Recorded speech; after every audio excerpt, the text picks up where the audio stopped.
వాక్య భాగాన్ని చదువుకుందాం. హెబ్రీలకు రాసిన పత్రిక 6వ అధ్యాయం 19-20 వచనాలు. వాక్య భాగాన్ని చదువుకుందాం. ఈ నిరీక్షణ నిశ్చలమును స్థిరమునై మన ఆత్మకు లంగరు వలె నుండి తెర లోపల ప్రవేశించున్నది. ఈ వాక్య భాగంను దేవుడు మన వినికిడిలో దీవించును గాక. ఆమేన్. మన తండ్రి అయిన దేవుని నుండి, ప్రభు అయిన యేసు క్రీస్తు నుండి కృపయు సమాధానము మీకు కలుగును గాక. ఆమేన్.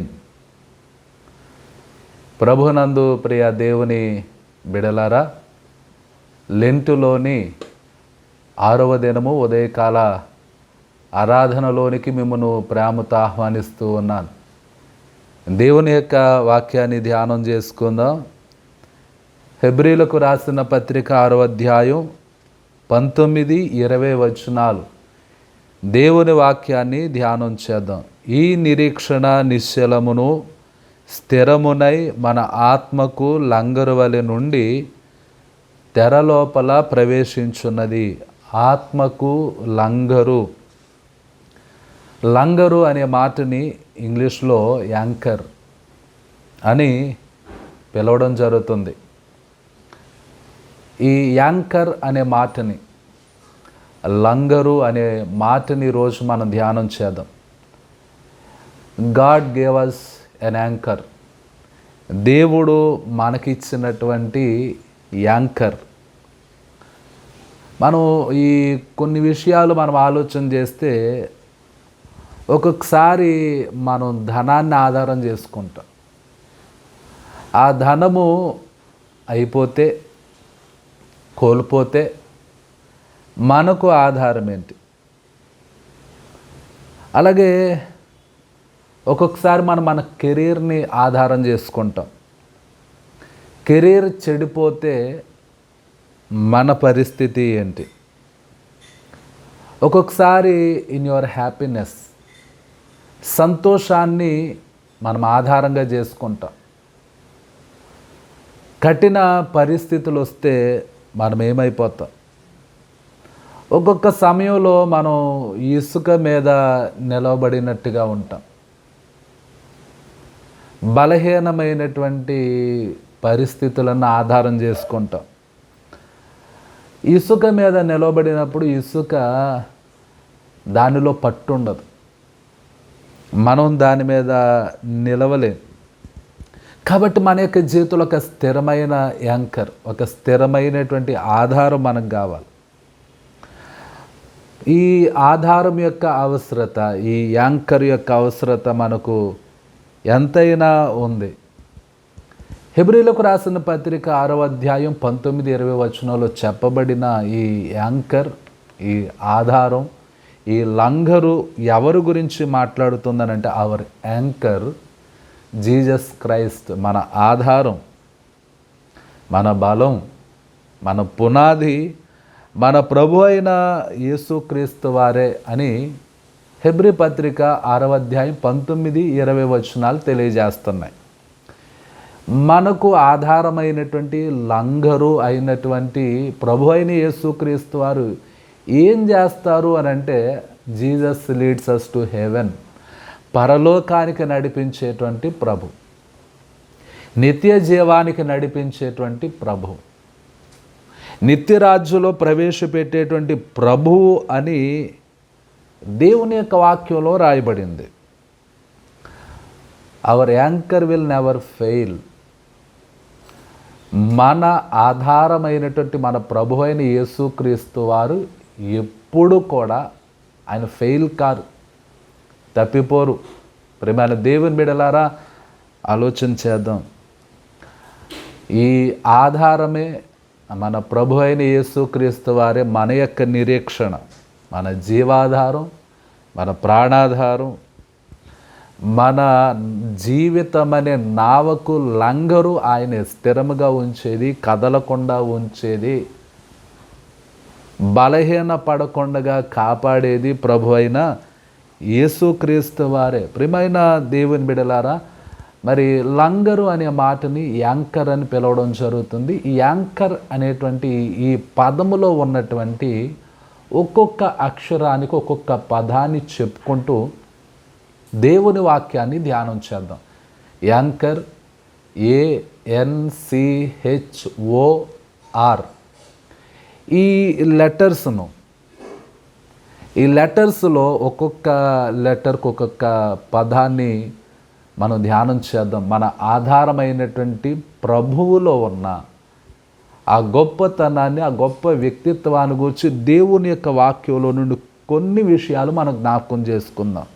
యాంకర్ అనే ఆ పదములో మొదటి లెటర్ ఏ. ఈ లెటర్ ద్వారా మనం నేర్చుకునే మాట అష్యూరెన్స్, భరోసా.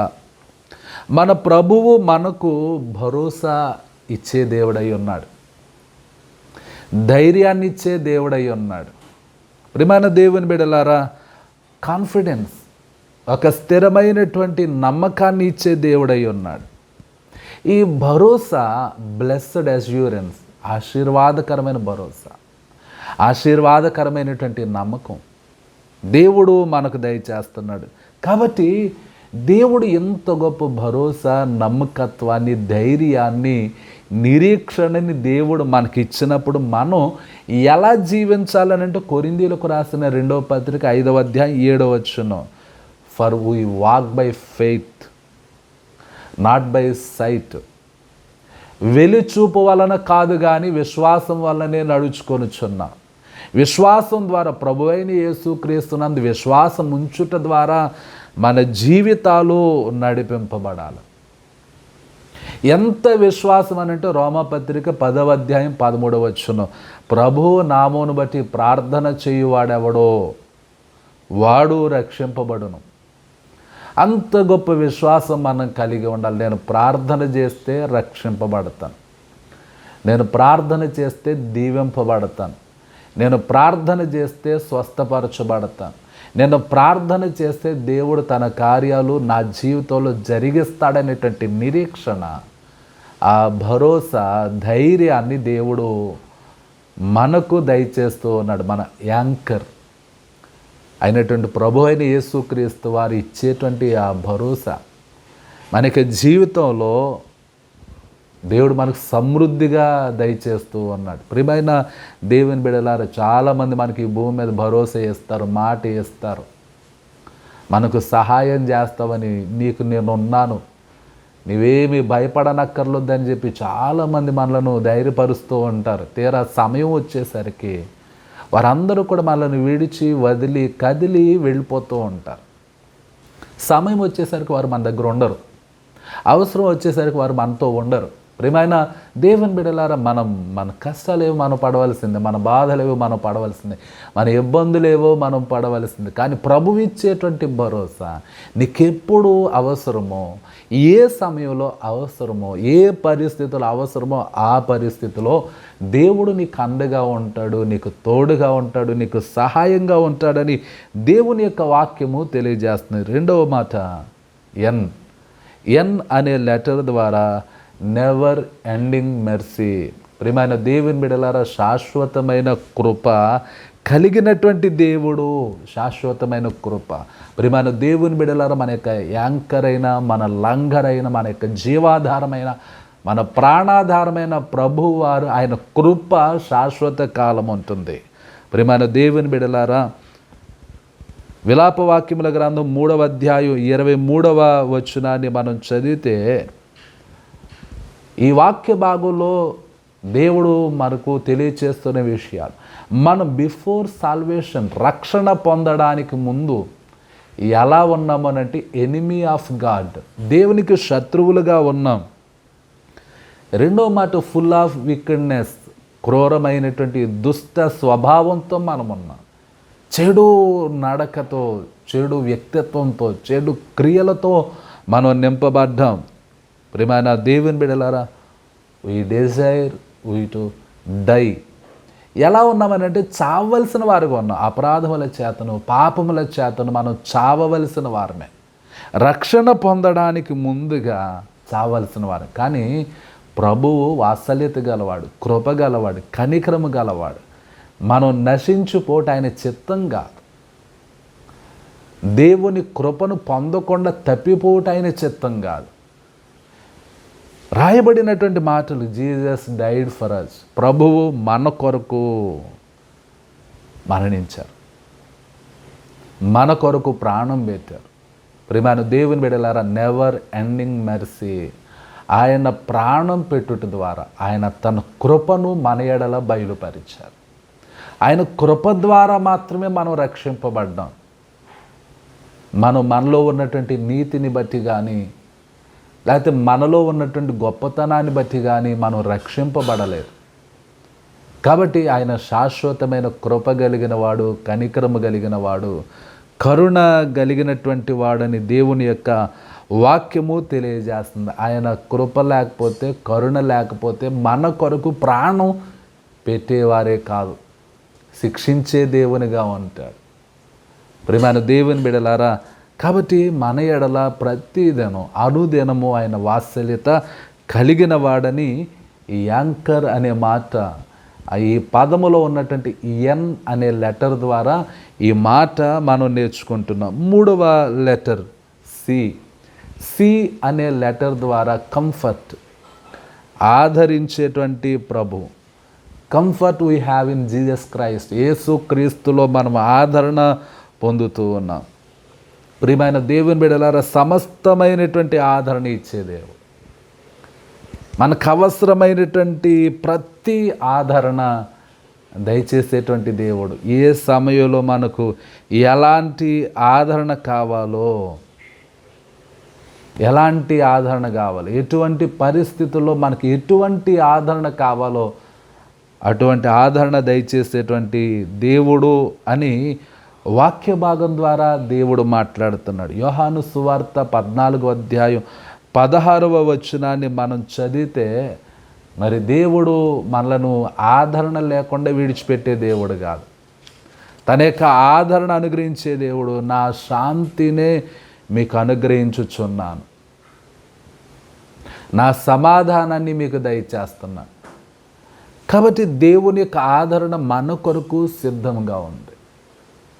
మన యొక్క బాధలో, మన యొక్క దుఃఖములో, మన యొక్క వేదనలో, మన యొక్క ఇబ్బందిలో, మన యొక్క కష్టములో దేవుడు మనలను ఆదరించడానికి సిద్ధంగా ఉన్నాడు. ఒకని తల్లి వానిని ఆదరించినట్లు నేను వారిని ఆదరించదునని ప్రభువు తన వాక్యం ద్వారా తెలియజేస్తున్నాడు. తల్లి ఆదరించినట్టుగా, తల్లి మరి బలపరిచినట్టుగా, ధైర్యం ఇచ్చినట్టుగా నేను ధైర్యం ఇచ్చే దేవుడనని ప్రభువు మాట్లాడుతున్నాడు. ప్రియమైన దేవుని బిడలారా, గుండె చెదరిన వారిని మరి బాగు చేసేటువంటి దేవుడు, గాయపరచబడిన వారి గాయమును కట్టేటువంటి దేవుడు, మన కన్నుల నుండి ప్రతి బాష్ప బిందువును తుడిచే దేవుడు అని వాక్య భాగం ద్వారా మనం నేర్చుకుంటున్నాం. కంఫర్ట్, మనకు ఆదరణనిచ్చే దేవుడు, మన పరిస్థితులను కుదుటపరిచే దేవుడు, సరిచేసే దేవుడు, నిలవబెట్టే దేవుడు అని వాక్యము తెలియచేస్తూ ఉంది. తర్వాత యాంకర్ అనే మాటలో తర్వాతి లెటర్ ఏ అనే లెటర్ గురించి మనం నేర్చుకున్న అష్యూరెన్స్, ఎన్ అనే లెటర్ ద్వారా నెవర్ ఎండింగ్ మెర్సీ అనే శాశ్వతమైనటువంటి కనికరము గలవాడు అని నేర్చుకున్నాం. మూడవ లెటర్ సి, కంఫర్ట్, ఆదరించే దేవుడు అని మనం నేర్చుకున్నాం. నాలుగవ లెటర్ హెచ్ అనే లెటర్ ద్వారా హెల్పర్, సహాయకుడు. అలాగే help we have in Jesus Christ. ప్రభువులోనే మన సహాయం, ప్రభువులోనే మన సహాయం, మన సహాయం ప్రభువునందే ఉన్నది అని దేవుని యొక్క వాక్యము తెలియజేస్తుంది. 46వ కీర్తన 1వ వచనాన్ని మనం చదివితే, దేవుడు మనకు ఆశ్రయమును దుర్గమునై ఉన్నాడు, ఆపత్కాలములో ఆయన నమ్ముకొనదగిన సహాయకుడు, ఆపత్కాలంలో నమ్ముకొనదగినటువంటి సహాయకుడు. ప్రియమైన దేవుని బిడలారా, 121 కీర్తన మొదటి 2 వచనాలు మనం చదివి, కొండల తట్టు నా కన్నులెత్తుచున్నాను, నాకు సహాయము ఎక్కడ నుండి వచ్చును, ప్రభు వల్లనే నాకు సహాయం కలుగునని కీర్తనకారుడు మాట్లాడినటువంటి మాటలు మనం చూస్తూ ఉన్నాం. ప్రియమైన దేవుని బిడ్డలారా, మనకు కలిగేటువంటి సహాయం ప్రభువు ద్వారా మాత్రమే కలుగుతుంది. దేవుని వలన మాత్రమే మనం సహాయాన్ని పొందుకుంటాం. The source of my help, నాకు సహాయానికి ఆధారం, నాకు సహాయానికి మూలం దేవుడే అని కీర్తనకారుడు జ్ఞాపకం చేస్తున్నాడు. ప్రియమైన దేవుని బిడలారా, మరి ఎంత గొప్పగా సహాయం చేస్తాడనంటే 121 కీర్తన మనం చదువుతూ ఉంటే ఈ మాటలు మనకు అర్థమవుతాయి. 3-4 వచనాలు చదివితే, దేవుడు సహాయం చేయటంలో ద స్లీప్లెస్నెస్, నిద్రపోకుండా సహాయం చేసే దేవుడు, నిద్రపోకుండా సహాయం చేసే దేవుడు. అలాగని 5-6 వచనాలు మనం చదివితే, the strength of my help, నా సహాయానికి బలం ఆయనే అని చెప్పి కీర్తనకారుడు మాట్లాడుతున్నాడు. 24 అవర్ గాడ్, 24 గంటలు కాపాడే దేవుడు, తన సహాయము ద్వారా బలపరిచే దేవుడు, సామర్థ్యాన్ని ఇచ్చే దేవుడు, నిలవబెట్టే దేవుడని వాక్యము తెలియచేస్తుంది. ప్రియమైన దేవుని బిడ్డలారా, 7-8 వచనాలు మనం చదివితే, ద స్టీడ్ ఫాస్ట్నెస్, స్థిరముగా నిలిచి ఉండే దేవుడు, స్థిరముగా నిలిచి ఉండేటువంటి దేవుడు. ప్రియమైన దేవుని బిడ్డలారా, మన ఆత్మలను రక్షించే దేవుడు, మనను భద్రపరిచే దేవుడు అని దేవుని యొక్క వాక్యము తెలియచేస్తుంది. ప్రభువు వలననే మనం సహాయం పొందుకుంటాం. మన సహాయానికి ఆధారం, మన యొక్క సహాయానికి మూలం, మన యొక్క సహాయానికి కావలసినటువంటి అవసరమైన ప్రతి దానిని దేవుడు మనకు దయచేస్తూ ఉన్నాడని వాక్యము తెలియచేస్తుంది. ప్రియమైన దేవుని బిడ్డలారా, మరి కీర్తనకారుడు ఈ 121 కీర్తనలో కొండల తట్టు నా కన్నులెత్తుచున్నా, నీవు సహాయము కొరకు కొండల తట్టు చూడనక్కర్లా, గుట్టల వైపు చూడనక్కర్లా, ఈ లోకంలో ఉన్నటువంటి దేని వైపు కూడా సహాయము కొరకు నీవు చూడనవసరం లే. ఎందుకనంటే నీవు దేవుని వలన సహాయం పొందుకుంటావు, తగినటువంటి సహాయాన్ని పొందుకుంటావు, ప్రతి విధమైనటువంటి సహాయాన్ని నీవు పొందుకుంటావని దేవుని యొక్క వాక్యము ద్వారా దేవుడు నీకు ధైర్యాన్ని ఇస్తావు అన్నాడు. నీకు సహాయం అవసరమైనప్పుడు నీవు ప్రభు వైపునకు చూడాలి, నువ్వు ప్రభువును వెంబడించాలి, నువ్వు దేవుని సన్నిధిలో ప్రార్థించాలి. నువ్వు ప్రార్థించినటువంటి ప్రార్థన దేవుడు ఆలకించి ఉన్నతమైన సహాయాన్ని దేవుడు అనుగ్రహిస్తాడు. ప్రియమైన దేవుని బిడ్డలారా, పేతురు ఆ సముద్రములో నేట మునిగిపోతున్నప్పుడు, ప్రభువా నేను నశించిపోతున్నానని కేకలు వేసినప్పుడు ప్రభువు తన చేతిని అందించి సహాయం చేశాడు. కష్టాల కడగండ్లలో సహాయం చేసిన దేవుడు, పేతురును రక్షించిన, బ్రతికించినటువంటి దేవుడు. ప్రియమైన దేవుని బిడ్డలారా, మనకు కావలసినటువంటి సహాయం కొరకు ఈ 40 దినాలలో మనం కొండల తట్టు నా కన్నులెత్తుచున్నాననే మాట ద్వారా మౌంట్ కల్వరి కొండ వైపు మనం చూద్దాం. ఆ కల్వరి కొండ మీద శిలువలో మరణించిన ప్రభు అయిన యేసుక్రీస్తు వారి వైపు మనం చూద్దాం. ఆయన రక్షణ సహాయాన్ని మనకు దయచేస్తాడు. పాప క్షమాపణ అనే సహాయాన్ని దేవుడు మనకు అనుగ్రహిస్తాడు. ప్రియమైన దేవుని బిడ్డలారా, క్రీస్తు రక్తము ద్వారా మన యొక్క ప్రతి పాపము కడుగబడి పవిత్రపరచబడుచున్నది. ఆయన పొందిన గాయముల చేత మనం స్వస్థత పొందుచున్నాం. ఇంతకంటే సహాయం చేయగలిగిన వారు ఎవరు కూడా ఈ భూమి మీద లేరు అని దేవుని యొక్క వాక్యం ద్వారా నేను జ్ఞాపకం చేస్తున్నాను. ప్రియమైన దేవుని బిడ్డలారా, మౌంట్ కల్వరి కొండ వైపు మనం చూద్దాం. మనం పాడేటువంటి కీర్తన కల్వరిగిరి చేరు మనస. ప్రియమైన దేవుని బిడ్డలారా, ఎంతగా మనం ఆ కల్వరిగిరి వైపు మనం చేరడానికి మనం ప్రయాణిస్తున్నాం. ప్రభువును సమీపించడానికి మనం ప్రయాణిస్తూ ఉన్నాం. ప్రభు పాదాల చెంత కనిపెట్టడానికి మనం సిద్ధపడుతూ ఉన్నాం. మనం సహాయము కొరకు ప్రభు వైపు చూద్దాం. అలాగనే యాంకర్ అనేటువంటి ఈ పదములో తరువాతి లెటర్ ఓ. ఈ ఓ అనే లెటర్ ద్వారా he gives us to overcome అనేటువంటి పదాన్ని మనం జ్ఞాపకం చేసుకుంటున్నాం. యోహాను సువార్త 16వ అధ్యాయం 33వ వచనాన్ని మనం చదివితే, లోకములో మీకు శ్రమ కలుగుతుంది. ప్రియమైన దేవుని బిడ్డలారా, శ్రమలు కలగటం అదేమీ వింత కాదు, కొత్త కాదు. ఆలోచన చేయండి. శ్రమలు కలుగుతాయి, శోధనలు కలుగుతాయి, కష్టాలు కలుగుతాయి, ఇబ్బందులు కలుగుతాయి. ప్రభు అయిన యేసుక్రీస్తు వారే చెబుతున్నారయ్యా, మీరు నన్ను నమ్ముకున్నారు కాబట్టి, నన్ను వెంబడిస్తున్నారు కాబట్టి, నన్ను అనుసరిస్తున్నారు కాబట్టి, మీరు క్రైస్తవులు కాబట్టి, మీరు నా శిష్యులు కాబట్టి మీకు శ్రమలు కలుగుతాయి, మీకు బాధలు కలుగుతాయి. ప్రియమైన దేవుని బిడలారా, మరి ప్రభు అయిన యేసుక్రీస్తు నన్ను నమ్ముకుంటే మీరు సుఖంగా ఉంటారు, సంతోషంగా ఉంటారు, రాజ మందిరాల్లో నివసిస్తారని చెప్పి ప్రభు అయిన యేసుక్రీస్తు వారు చెప్పలేదు. మీరు చెరసాల్లో వేయబడతారు, బంధింపబడతారు, ఖడ్గముల చేత మిమ్మలను చంపడానికి సిద్ధపడతారు, అగ్నిలో వేస్తారు, కొరడాలతో కొడతారు, నిందిస్తారు, హేళన చేస్తారు. ప్రభువును నమ్ముకుంటే శ్రమలు కలుగుతాయి అని ప్రభు అయిన యేసుక్రీస్తు వారే తెలియజేస్తారు. అయితే యేసుక్రీస్తు వారు చెప్పిన మాట ఏంటంటే, లోకములో మీకు శ్రమ కలుగును, అయితే నేను ఆ శ్రమలను జయించాను అని యోహాను సువార్త 16వ అధ్యాయం 33వ వచనంలో ప్రభు అయిన యేసుక్రీస్తు వారు మాట్లాడతారు. ఆయన శ్రమలను జయించారు, నిందలను జయించారు, హేళన జయించారు, మరణాన్ని జయించారు. ఆయనను నమ్ముకున్నటువంటి మనము కూడా లోకములో జయించువారిగా ఉంటే, ఓవర్కమ్, జయించేవారిగా, అడ్డంకులను అధిగమించేవారిగా. ప్రియమైన దేవుని బిడలారా, ప్రభువును అడ్డగించిన వారు, శ్రమ పెట్టిన వారు, నిందించిన వారు, హింసించిన వారు, బాధ పెట్టిన వారు అలాగనే వారు ఆ భూమి మీద ఉండిపోయారు. ప్రియమైన దేవుని బిడలారా, ఇంకా తర్వాత ఎవరిని సిలువేద్దామనే ఆలోచనలో ఉన్నారు వారు, ఎవరిని కొరడాలతో కొడదామా అనేటువంటి ఆలోచనలో ఉన్నారు వాళ్ళు.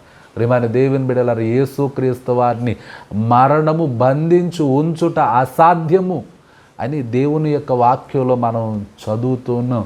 యేసుక్రీస్తు వారిని మరణము బంధించి ఉంచలేకపోయింది, సమాధి బంధించి ఉంచలేకపోయింది.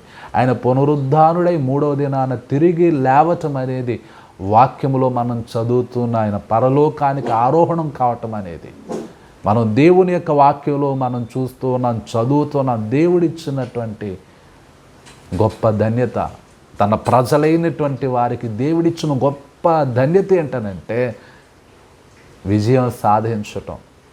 ఎల్లప్పుడూ కూడా జయమును అనుగ్రహించే దేవునికి స్తోత్రము కలుగునుగాక అని దేవుని యొక్క వాక్యంలో మనం చదువుతున్నాం. ప్రియమైన దేవుని బిడ్డలారా, మనం ఓడిపోతే చూసే దేవుడు కాదు, మనం వైఫల్యం చెందితే చూసే దేవుడు కాదు, మనం కృంగిపోతే చూసే దేవుడు కాదు, మనం పడిపోతే చూసే దేవుడు కాదు. శ్రమలు కలుగుతాయి నిజమే, కానీ ఆ శ్రమలలో జయమిచ్చేటువంటి దేవుడు, ఆ శ్రమలలో ఫలింపచేసే దేవుడు, శ్రమలలో వృద్ధి చేసేటువంటి దేవుడు.